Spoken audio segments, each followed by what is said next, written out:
तो my dear friends, today I'm going to teach you wood. Yes, आज की class would के बारे में होगा। तो वुड के कॉन्सेप्ट को आज हम लोग समझेंगे, जानेंगे। देखते हैं, वुड विल का पास्ट फॉर्म होता है और यह एक फ्री वर्ब है। फ्री वर्ब कहने का तात्पर्य है यह एक स्वतंत्र क्रिया है, इसलिए सेंटेंस के अकॉर्डिंग इसका जो मीनिंग है बदलते रहता है। जैसा सेंटेंस होता है वैसा इसका अर्थ बदल जाता है और इसका यूज पास्ट के हैबिट को बताने के लिए किया जाता है। ऐसे तो वुड का यूज बहुत ही व्यापक क्षेत्र में किया जाता है, लेकिन आज के क्लास में हम लोग इसके मतलब उस हैबिट को देखेंगे जो हम लोग पास्ट में देखते आ रहे हैं, उसको देखते हैं। स्टेप बाय स्टेप हम लोग आगे बढ़ते जाएंगे, आगे सीखते जाएंगे। तो इसका यूज कहाँ कहाँ किया जाता है तो देखते हैं। वह यहाँ आता था और मेरे साथ बैठता था। ये पास्ट का हैबिट बता रहा है कि वह यहाँ आता था और मेरे साथ बैठता था। भोजन करने के बाद हम लोग बाहर टहलते थे। ये पास्ट की हैबिट थी कि हम लोग भोजन कर लेते थे और बाहर टहलते थे। वैसा सिचुएशन था, माहौल था, मतलब वैसा वेदर भी था, मौसम भी था। लेकिन आजकल ठंडी से कपकपी होने लगती है, तो आदमी भोजन के बाद टहलना तो दूर की बात है, अपने शरीर को थोड़ा सा हीट करने के लिए कुछ लोग आग का सहारा लेते हैं और कुछ लोग अपने बेड में चले जाते हैं। तो तात्पर्य यह है कि पास्ट के हैबिट को बता रहा है, ठीक। लेकिन प्रेजेंट टाइम में हम लोग देख रहे हैं कि हम लोग ऐसा नहीं कर रहे। वे लोग मेरी मदद करते थे। ये पास्ट की हैबिट है, वे लोग मेरी मदद करते थे। मैं गरीबों की मदद करता था, मैं भी गरीब आदमी की मदद करता रहता था। पीने के बाद वह नाचता था। इसके पास्ट के हैबिट को दिखा रहा है कि जब वो पी लेता था, ड्रिंक कर लेता था, तो वह नाचना शुरू कर देता था, चाहे वो कहीं हो। इसको बताने के लिए सब्जेक्ट वुड, V1 और अदर वर्ड्स का यूज करेंगे। फर्स्ट सेंटेंस बनेगा, वह यहाँ आता था और मेरे साथ बैठता था। He would come and sit with me. He would come and sit with me. भोजन के बाद हम लोग टहलते थे। After dinner we would go out for a walk.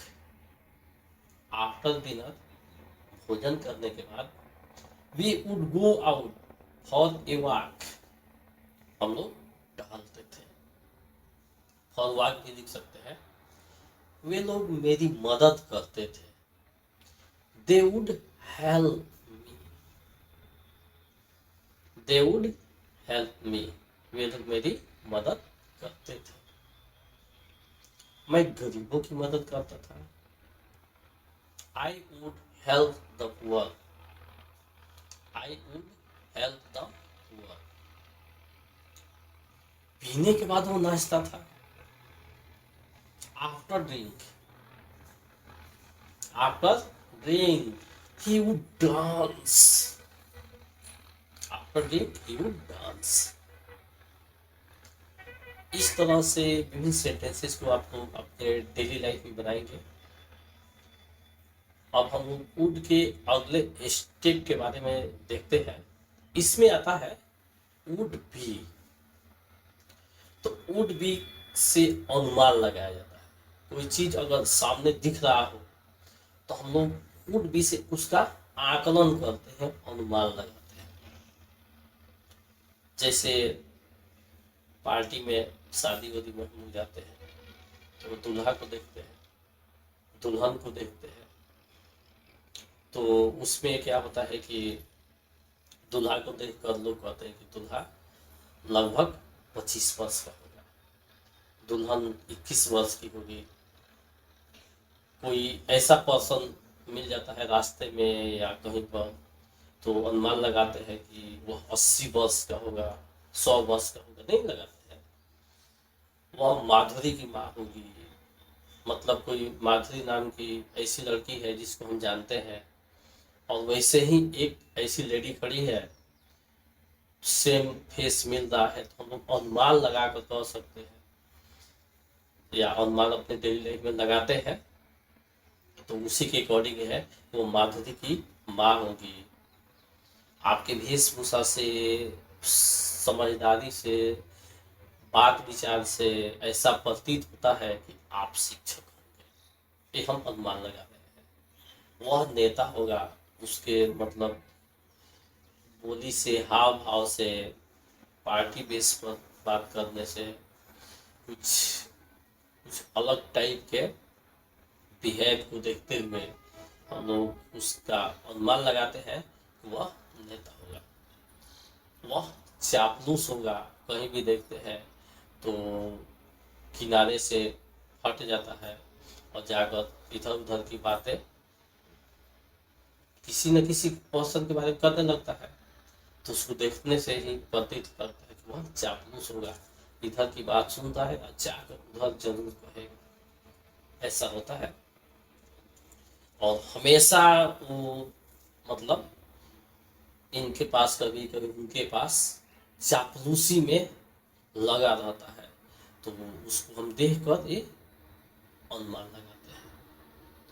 तो देखते हैं ऐसी सेंटेंसेस को बनाने के लिए सब्जेक्ट के बाद वुड बी लिखेंगे, इसके बाद मेन वर्ब, इसके बाद से पर्पस।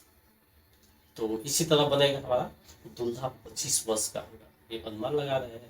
तो the groom would be 25 years, the groom would be 25 years।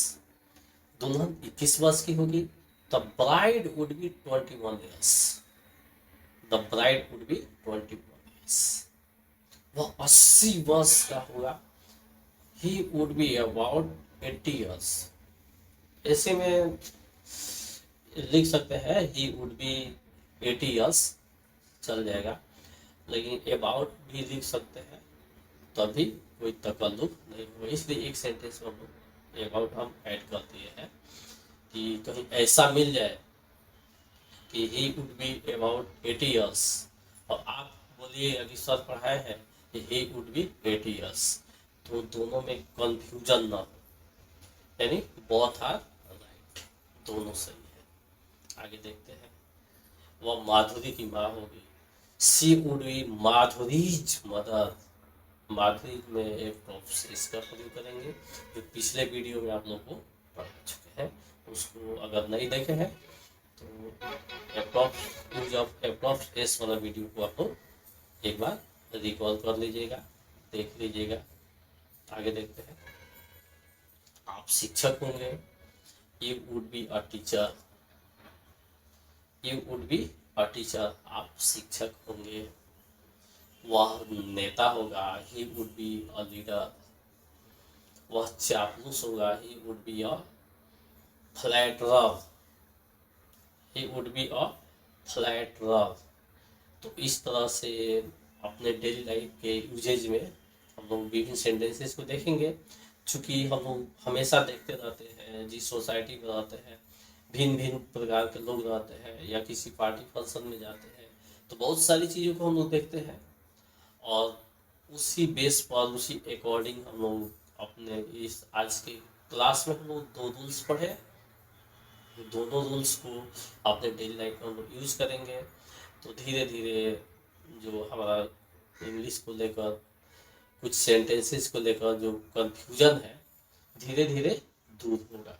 हम ये नहीं कहेंगे कि 100% खत्म हो जाएगा, ऐसा हम नहीं बोलते, हम ऐसा बोल रहे हैं कि जो ये झिकझिकाहट है, जो हेजिटेशन हमारे अंदर है, वो दूर जरूर होगा यदि हम इसको बार बार रिपीट करेंगे, देखेंगे, समझेंगे, इसको रीडिंग के साथ उसको नोट करते जाएंगे।